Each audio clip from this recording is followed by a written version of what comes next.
میں کسی جانور کو تنگ نہیں کرتا. تو لومڑی کہنے لگی نہیں بادشاہ سچی بات کر, اب تجھ سے دوڑا ہی نہیں جاتا, اب شکار پکڑا جاتا, اب تجھ سے دوڑا نہیں جاتا پکڑا, اب تیرے اندر آج بھی طاقت آئے تو کم کرے نہ, تو اب بھی چھوڑنے والا, اب تجھ سے دوڑا نہیں جاتا. ملا رومی فرماتے ہیں بوڑھا ہو کے تو بھیڑیا بھی نیک ہو جاتا ہے. کہا کہ جاؤ, تمہیں بلا رہا ہے. کہا نہیں جی میرے ابا جی نا آپ اندر رہ کے اللہ اللہ کرتے. اس نے کہا اسے اللہ اللہ یاد آئی ہے, اب اللہ اللہ یاد آئیے, کچھ گناہ ایسے ہیں جو رب معاف نہیں کرے گا. فرمایا وہ جتنی مرضی نمازیں پڑھے, جتنے مرضی روزے رکھے, جتنی مرضی نفل پڑھے, سارا کچھ کر لے, لیکن اللہ کبھی حسین کے گستاخ کو معاف نہیں کرے گا, کبھی نہیں معاف کرے گا. اس لیے کہ جو حسین کا بے ادب ہے وہ دراصل رسول پاک کا بے ادب ہے. اللہ اسے معاف کرے گا. وہ ظالم ہے, اس نے ظلم کیا. ابھی 6 سال ہی تو گزرے تھے, 6 سال ہوئے صرف. ابن سعد بھیجا بیٹے کو, کہا جا اب اپنے باپ کو جا کے کیا تجھے مختار بلاتا ہے, بات سنے آ کے. ڈر گیا. میں نے کہا ظالم بزدل ہوتا ہے. کہنے لگا اس سے جا کے کہو میں نہیں آ سکتا, بیمار ہوں. اس نے کہا چلو وہ نہیں آ سکتا تو ہم تو جا سکتے ہیں نا, ہم تو جائیں گے نا. ابن سعد نے بھیجے 10-12 بندے, فرمایا جاؤ زندہ نہ لے کے آنا میرے پاس, میرے پاس زندہ نہ لے کے آنا. گئے, بیٹے کو حفص کو گرفتار کر کے کھڑا کر دیا, اور جناب یہ جو ابن سعد تھا اس کو بھیجا. کہا جب تم اس تک پہنچو نا تو جا کے گردن مارنا اس کی, اور مجھے اس کی وجود نہیں دیکھنا, صرف کٹا ہوا سر دیکھنا ہے. گئے, جا کے اس کو پکارا, کہا مختار نے بھیجا ہے مارنے کے لیے. کہنے لگے مختار مجھے نہیں مار سکتا, میرا یار ہے. ابن سعد کہتا ہے مختار مجھے مار سکتا, میرا یار ہے. ان فوجیوں میں سے ایک فوجی کہنے لگا اگر تو محمد کے نواسے کو مار سکتا ہے تو تجھے بھی تیرا یار مار سکتا ہے صلی اللہ علیہ. اگر تو رسول پاک صلی اللہ تعالی علیہ وسلم کے نواسے کو قتل کر سکتا ہے, تو نے نبی کا حیا نہیں کیا, وہ یاری کا حیا کیوں کرے؟ تو نے ظلم کیا ہے, اب دیکھ تیرا حال کیا ہوتا ہے. گرفتار کر لیا, منتیں کرتا رہا. تاریخ ابن سعد کو بتا رہی تھی کہ ابن سعد تو ہاتھ باندھتا ہے, پاؤں پکڑتا ہے, ذرا یاد کر میدان کربلا, میدان کربلا تجھے اپنی باری آئی ہے تو تو ہاتھ باندھتا ہے. میدان کربلا یاد کر, حسین نے بھائی کی بھی لاش اٹھائی تھی, حسین نے جوان بیٹے کی میت بھی اٹھائی تھی. 6 مہینے کا علی اصغر بھی اس کی گود میں دم توڑ گیا تھا. اس کی بیٹیاں پیچھے تھی, بہن پیچھے تھی, بھانجیاں پیچھے تھی, بھتیجیاں پیچھے تھی, لیکن حسین نے ایک بار بھی ہاتھ نہیں باندھے. یہ کون ہے اٹا ہوا, غبار سے پھٹا ہوا, ہزاروں کوفیوں کے درمیان وہ اکیلا ہی ڈٹا ہوا. یہ بال یقین حسین ہے, نبی کا نور عین ہے. فرمایا یہ وہ میدان کربلا بھی یاد کرنا. تو ظالم تھا نا, معافیاں مانگ رہا ہے. حسین رسول پاک کے نواسے تھے, ایک بار بھی معافی طلب. دیکھ منظر یاد کر, ابن سعد کا ایک ہی وار میں سر قلم کیا, ایک ہی وار میں. امام حسین پہ تو پہلے 82 زخم لگے تھے تلوار کے, 82 زخم تلوار کے, نیزوں کے, اور کئی نیزوں کی انیاں امام حسین کے وجود میں ٹوٹ گئی تھی. امام حسین رضی اللہ تعالیٰ عنہ پہلے ڈٹے رہے, جمے رہے, بڑی دیر کے بعد گر, پہلے ہی بار میں گر گیا. ابن سعد کا کٹا ہوا سر پہنچا تو بیٹا کھڑا تھا. مختار سقفی نے کہا کہ تیرا باپ میں نے مار دیا ہے. کہنے لگا کوئی مزہ نہیں رہا زندگی میں. اس نے کہا چلو ٹھیک ہے تمہیں بھی مار دیتے ہیں. اگر مزہ نہیں رہا تو مار دیتے. کاٹ دیا سر اس کا بھی, دونوں سر کاٹے, تشت میں رکھے, اور مدینہ منورہ حضرت محمد بن حنفیہ رضی اللہ تعالیٰ عنہ جو امام حسین کے چھوٹے بھائی تھے, جناب علی کی دوسری زوجہ کے بیٹے تھے, جناب علی کے صاحبزادے ان کے پاس بھیجے, اور بھیج کے کہا کہ لو ابن سعد کا سر حسین کا بدلہ ہے اور اس کے بیٹے کا سر علی اکبر کا بدلہ ہے. جب محمد بن حنفیہ کے پاس پہنچے تو آپ نے فرمایا یہ کمینوں کے سر میرے بھائی کے سر کا بدلہ ہو ہی نہیں سکتے, یہ کہاں حسین کا بدلہ ہو سکتے ہیں. وہ حسین ابن علی, وہ حسین ابن علی, حسین ابن علی کی شان رفت کوئی کیا جانے, حسن جانے, علی جانے, نبی جانے, خدا جانے. وہ حسین ابن علی کہ باپ جنہ دا ہر میدان اندر لڑدا رہا سی کل ایمان بن کے، ماں جنہ دی سجدۃ النساء ہوئے تے نانا عرش تے جاوے مہمان بن کے۔ فرمایا یہ حسین کا بدلہ ہو سکتے ہیں؟ وہ خولی بن یزید، خولی بن یزید جس نے امام حسین کا سر کاٹا تھا، پتہ چلا نا، دیکھیں نا امام حسین کو کتنے موقع ملے تھے کربلا سے جانے کے، پہلے موقع پر ہی اور بن یزید نے کہا کہ امام آپ جانا چاہیں تو میں رستے کھول دیتا ہوں، آپ تشریف لے جائیں۔ امام حسین نے فرمایا میں علی کا بیٹا ہوں، دوڑوں گا نہیں، میں دوڑوں گا نہیں، میں نہیں جانے والا۔ خولی بن یزید دوڑ گیا، کوفہ چھوڑ کے دوڑ گیا اور کسی دور دراز علاقے میں جا کے ڈیرا لگا لیا۔ پھر وہاں سے واپس آیا کہ کسی نے کہا امن ہو گیا، آجا، آ گیا دوبارہ کوفے۔ مختار کو پتا چلا کہ آ گیا ہے، پھنس گیا ہے، گھر پہنچ گیا ہے۔ اس کی بیوی جو تھی نا خولی بن یزید کی، بڑی محبت کرتی تھی نبی پاک کے خاندان کے ساتھ، حضور کے خاندان کے ساتھ بڑی محبت کرتی تھی، اور محبت والوں کا انداز پتہ کیا ہے؟ رنگے چمن پسند، نہ پھولوں کی بو پسند، ہم کو ہے وہ پسند جسے آئے تو پسند۔ یہ انداز ہے، انداز محبت یہ ہے کہ نبی پاک کا غلام نہ ہو، سگا چچا بھی ہو تو مانتے نہیں، غلام نہ بنے، سگا چچا بھی ہو تو مانتے نہیں، اور نبی پاک علیہ السلام کا غلام ہو، چاہے حبش کا رہنے والا بلال ہی کیوں نہ ہو، سردار مانتے ہیں۔ یہ انداز محبت ہے۔ وہ بیوی بڑی محبت کرنے والی تھی، اس نے پیغام بھیجا، اس نے کہا آ گیا ہے گھر، بندے بھیجے کہا جاؤ خولی کو پکڑ کے لاؤ۔ مختار نے کہا جلدی لاؤ، حکمران نے حکم دیا لاؤ، پکڑ کے گئے، گھر کے اندر گئے تو چھپ گیا۔ چھپا کہاں؟ ٹوکرے کے نیچے۔ میں نے کہا ظالم بزدل ہوتے، ایک ٹوکرے کے نیچے چھپ گیا۔ بیوی سے کہنے لگا، ان سے کہنا میں گھر کوئی نہیں، ان سے کہو میں گھر نہیں۔ بیوی کہنے لگی چلو ٹھیک ہے۔ دروازے پہ گئی، وہ کہنے لگے ہم خولی بن یزید کو گرفتار کرنے آئے ہیں۔ منہ سے پکار کے کہنے لگی گھر کوئی نہیں، منہ سے، اور ہاتھ کے اشارے سے کہنے لگی وہ ٹوکرے کے نیچے چھپا ہوا ہے۔ منہ سے کہنے لگی کوئی نہیں گھر، تاکہ سن لے، اندر سن لے۔ منہ سے کہنے لگی کوئی نہیں، ہاتھ کے اشارے سے کہنے لگی چھپا ہوا ہے ٹوکرے کے نیچے۔ گئے، جا کے ٹوکرا ہٹایا، اپنے پاس بہت ساری دولتیں اور جائیدادیں وہ ساری دے دی۔ کہنے لگا یہ میرے پاس کتنا پیسہ ہے، یہ بہت سے کاغذات ہیں، یہ کتنے زیورات ہیں، لے لو، مجھے چھوڑ دو۔ انہوں نے کہا وہ حکومت کدھر ہے جس کے لیے تم نے حسین کا سر کاٹا تھا؟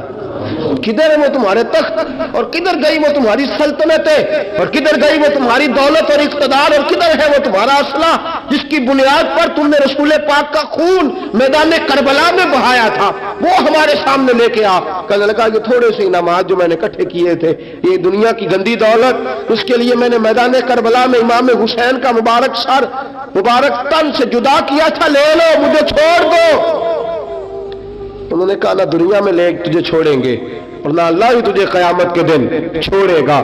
گرفتار کر کے لائے، گرفتار کر کے لائے۔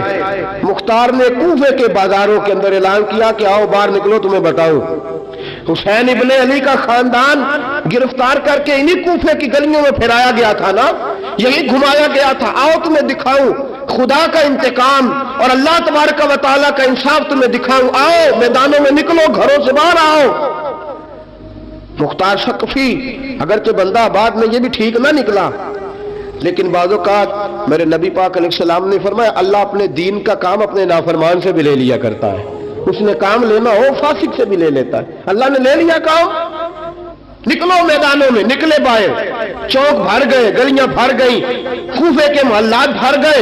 مختار نے کہا لوگوں 6 سال پہلے کی تاریخ بھی ذہن میں رکھنا، اور آج کا دن بھی تم کبھی مجھے وہ خولی بن یزید ہے کہ یہ نعرے لگاتا تھا کوفے کی گلیوں میں کہ میں نے حسین کا سر کاٹا ہے، میں نے حسین کا سر کاٹا۔ تمہارے سامنے کھڑے، پوچھو اس سے پوچھا بھی تو نے حسین کا سر کاٹا؟ کہنے لگا جی میں نے تو بالکل نہیں کاٹا تھا، میں تو انعام کے لیے نعرے لگاتا تھا، میں نے تو نہیں کاٹا۔ اس نے کہا چلو ابھی کرتے ہیں تیرا بندوبست۔ زخم لگائے تلوار کے ساتھ، اس کے وجود پر زخم لگائے، اور جب نڈھال ہو گیا، خون بہہ گیا، زمین پہ گر گیا، تو مختار نے کہا اس کے وجود کو آگ لگا دو، زندہ کو جلا دو۔ جب وہ جل رہا تھا راکھ اڑ رہی تھی، لوگ کہہ رہے تھے کہ دیکھو یاد رکھنا اللہ نے رسی ڈھیلی کر دی تھی، اب رب نے رسی کھینچی ہے، تو دیکھو خدا سے بڑا کسی کا انصاف نہیں ہے۔ کس انداز میں امام حسین کے قاتل کو شمر ذیل جوشن، میں نے کہا تھا 10 محرم کے دن جب مختار کے لوگ اس کے پیچھے بھاگے تو مدینہ منورہ تک گیا، حضرت امام زین العابدین سے بھی ملا، انہوں نے پانی بھی پلایا، کہنے لگا امام صاحب لگتا ہے آپ نے مجھے پہچانا نہیں۔ فرمایا میرا سارا گھر اجاڑ دیا، میں تجھے بھول سکتا ہوں؟ کہا پھر پانی کیوں پلایا ہے؟ فرمایا بند کرنا تمہارا کام ہے اور دشمنوں کو پلا دینا یہ ہمارے خاندان کا رواج ہے۔ فرمایا میرا سارا گھر اجاڑ دیا، تجھے کبھی بھول سکتا ہوں؟ بھول ہی نہیں سکتا، لیکن چونکہ ہمارے گھر کا کوئی مزاج ہی تھوڑا منفرد ہے، ہمارا کوئی انداز ہی تھوڑا مختلف ہے۔ شمر دوڑتا امام زین العابدین سے کہنے لگا پناہ، مجھے پناہ ملے گی؟ آپ نے فرمایا جیسے اللہ پناہ نہ دے اسے بندہ بھی نہیں دے سکتا، تیرے پاس اب چارہ کوئی نہیں، اس لیے کہ اب تجھے دیکھے نا، یاد رکھنا ظالم دوڑتے ہیں نا، جب ظالم دوڑتے ہیں تو پناہ مانگتے پھرتے ہیں، جب ان کا توتی بولتا ہے تو کہتے ہیں ہم چما دیگرے نیست، ہمارے جیسا کوئی اور ہے ہی نہیں، اور جب رسی کھینچتا ہے اللہ تو پھر بھاگے پھرتے ہیں گلیوں اور بازاروں میں، دوڑے پھرتے ہیں۔ اس لیے کہتے ہیں کہ ڈر کے رہنا چاہیے، ڈر کے۔ آج ان کے ساری شمر کو کہا کہ تو اب تجھے کوئی پناہ دے نہیں سکتا، اس لیے کہ تو اللہ کی پکڑ میں آنے والا ہے۔ شمر دوڑتا دوڑتا ایک گاؤں میں جا کے چھپ گیا، وہاں کے لوگوں کو مارا پیٹا، کہا قبر کسی نے بتایا تو گردن اڑا دوں گا۔ رات کا سناٹا چھایا تو مختار سقفی کا گروہ پہنچ گیا، شمر کو گرفتار کر کے لایا۔ مختار سقفی نے کہا کہ اس کے نا ہاتھ اور پیر باندھو، یہ پانی بند کرتا تھا میرے امام کے بچوں پر، یہ پانی بند، اور نعرے لگاتا تھا، کھڑا ہو کے کہتا تھا کہ امام پانی جانوروں کو دوں گا، درندوں پرندوں چرندوں کو دوں گا، لیکن اگر علی اصغر مانگے گا تو پھر نہیں دوں گا، علی اکبر مانگے گا تو پھر نہیں دوں گا، عباس مانگیں گے تو پھر نہیں دوں گا، اگر زین العابدین مانگیں گے تو نہیں دوں گا، سکینہ شہربانو اور زینب کو پانی نہیں ملے گا، باقی ساری کائنات پیے گی، آپ کو نہیں ملے گا۔ یہ وہی شمر تھا، گرفتار کر کے لایا، 3 دن تک پیاسا رکھا اور زبان اتنی لمبی باہر نکل آئی، العطش العطش کی آوازیں بلند کرنے لگا۔ کہا جناب اس کا کرنا کیا؟ کہا اس کے ہاتھ باندھ دو، پیر باندھ دو، اور جو بھوکے کتے ہیں نا جن کو کئی دنوں سے میں نے بھوکا رکھا ہوا ہے، وہ کتے اس پر چھوڑو، اور جب کتے اس کا گوشت نوچے تو کوفے کے بازاروں میں اعلان کرنا کہ جو نبی پاک کی اہل بیت کا گستاخ ہو اسے اسرائیل بھی جان نکالنے نہیں آتے۔ کتے نوچتے ہیں، تڑپتا ہے لیکن جان نکلتی۔ کہا آؤ دیکھو آ کے یہ ہے میت کسی بے ادب کی، منہ دکھانے کے قابل نہیں ہے، ان کے دشمن پہ لعنت خدا کی، رحم پانے کے قابل نہیں ہے۔ فرمایا دیکھو جان بھی نہیں نکل رہی۔ فرمایا یہ وہ ہے جس کو 2 گز زمین بھی نہیں مل سکی، کتوں کے پیٹوں میں اسے جگہ ملی ہے، یہ وہ تھا۔ تو جناب امام حسین رضی اللہ تعالیٰ عنہ کے خاندان پہ پانی بند کرنے والا تھا۔ میرے عزیزو دیکھو، رب فرماتا ہے کہ میں کبھی کسی ظالم سے غافل نہیں۔ اللہ تعالیٰ نے ارشاد فرمایا کہ الذی خلق الموت والحیات لیبلوکم ایکم احسن عملا۔ فرمایا ہم نے موت اور حیات کو اس لیے پیدا کیا ہے تاکہ پتہ چلے تم میں اچھے کام کون کرتا ہے، بہترین عمل کون کرتا ہے، سوسائٹی میں معاشرے میں اچھا کردار کون چھوڑ کے جاتا ہے۔ یہاں سے جو لوگ سعودی عرب جاتے ہیں ان کا والد قرض اٹھا کے پلاٹ بیچ کے یا ماں زیور بیچتی ہے، مجبوری ہے چلو وہاں جائے گا کوئی کاروبار کر لے گا، لیکن بندہ یہاں سے اتنی مجبوری کے بعد وہاں جائے اور وہاں جا کے وہ بالکل فارغ بیٹھا رہے تو اس کو ہر آدمی سمجھاتا ہے، اور کچھ لوگ اسے سخت جملوں سے بھی نوازتے ہیں، کہتے ہیں یار اتنی مشکل سے تیرے باپ نے بھیجا ہے، اتنی آرزوؤں کے بعد تیری ماں نے تیرے لیے بندوبست کیا ہے اور تو یہاں فارغ پھر رہا ہے۔ آپ نے دیکھا ہوگا کہ جو لوگ اسکول کالج میں پڑھتے ہیں اور ماں باپ غریب ہوتے ہیں تو ان کے اساتذہ جب انہیں سمجھاتے ہیں تو ساتھ یہ بھی کہتے ہیں کہ یار دیکھ تیرا ابا کتنی مشکل سے تیرے خرچ پورے کرتا ہے۔ اگر کوئی شخص بھی کسی بھی مقام پہ کوئی ذمہ داری اسے دی جائے اور وہ اپنی ڈیوٹی ٹھیک نہ کرے، مقصد پورا نہ کرے، تو لوگ اس سے خوش نہیں ہوتے، لوگ اس کے لیے اچھے جذبات نہیں رکھتے، کہتے تو اپنا مقصد نہیں پورا۔ میں یہاں آیا ہوں آپ کو اللہ رسول کی بات بتانے، آپ نے اچھا گمان کر کے مجھے دعوت دے لی کہ شاید یہ ہمیں صحیح طرح سمجھا سکتا ہے، اب میں یہاں آ کے آپ کو اللہ رسول کی بات بتاؤں ہی کوئی نہ، تو آپ کہیں گے میاں آپ کو تو بلایا تھا کہ آپ ہمیں کوئی سمجھا دیں، کوئی نصیحت کر دیں، تو آپ تو ادھر ادھر کی ہانک کے چلے گئے۔ قبول نہیں کریں گے لوگ۔ مقصد کو سمجھنا چاہیے۔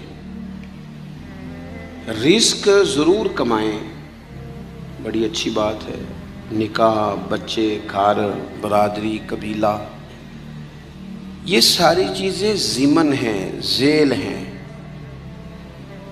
اصل کیا ہے؟ ایکم احسن عملا۔ مقصد تمہارا یہ ہے کہ پتہ چلے تم میں بہترین عمل کون کرتا ہے۔ اپنے بچوں کے لیے دوڑ دھوپ کرنا یا مال دولت جمع کرنا یا جناب آسائشیں اکٹھی کرنا، یہ تو غیر مسلم بھی کر رہا ہے۔ میں اکثر کہتا ہوں کہ یہ دیندار طبقہ ہے، میری طرح کے لوگ ہیں۔ تو ایک بندہ 6 گھنٹے کا سفر طے کر کے آیا ہے، اس نے اسے دیندار سمجھا ہے، نیک آدمی سمجھا، جب ہی آیا نا، کتنا بڑا اس نے اسے مقام دیا ہے کہ اسے حضور سید عالم علیہ السلام کے دین کا نمائندہ سمجھا ہے۔ یہ خطیب صاحب ہیں، یہ استاد صاحب ہیں، امام صاحب ہیں، پیر صاحب ہیں، کتنا بڑا اپنا مقام اگر بندہ کبھی سمجھے تو کتنا لوگوں نے اسے بڑا درجہ دیا ہے۔ اب ایک بندہ ولی سمجھ کے آ رہا ہے، اس کو کتنا درجہ ملے گا، لیکن اگر سامنے والا جس کو وہ اتنا مقدس مقام دیتا ہے کہ ولی سمجھتا ہے، اور اس بندے کا لالچ 2-4 ہزار ہو جائے، 15-20 ہزار 25 ہزار کی تقریر بیچے، نعت بیچے، دعا بیچے، معاذ اللہ، تو اس کا درجہ کتنا بڑا تھا اور وہ آ کہاں پہ گیا ہے۔ بھئی یہ کام تو کوئی اور کاروبار کر کے بھی کیا جا سکتا ہے، ضروری تھا کہ حضور کی تعریف کر کے تم کمائی اکٹھی کرتے، تو کوئی اور کام کر لیتے، بڑے کام ہیں دنیا میں، کوئی اور کر لیتے۔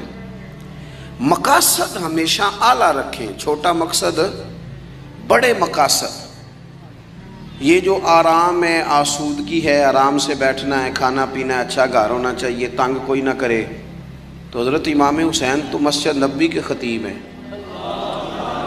حضور کے روضے پہ بیٹھے ہیں، لوگ پلکیں بچھا کے سلام کرتے ہیں، تو ٹھیک ہے بیٹھے رہتے، موج لگی ہوئی تھی، کیا ضرورت تھی؟ لیکن امام علی مقام رضی اللہ تعالیٰ عنہ نے مقصد دین رسول پاک سے سیکھا تھا۔ اپنی زندگی میں آگے بڑھنا، کچھ جد و جہد کرنا، ملت کے لیے، قوم کے لیے، وطن کے لیے، اپنوں کے لیے کوئی کوشش کرنا، ہمت کرنا، نکلنا، اور اپنی ذات سے اٹھ کر تھوڑا سا سوچنا، یہ معیار دین ہے۔ کوئی کام انسان زندگی میں کرے، ہم یہاں تو کچھ کرتے نہیں، اور اگر کرتے بھی ہیں تو وہ کیا ہے بھلا؟ مرضی کے کپڑے خرید لو، مرضی کے جوتے لے لو، مرضی کا مکان بنا لو۔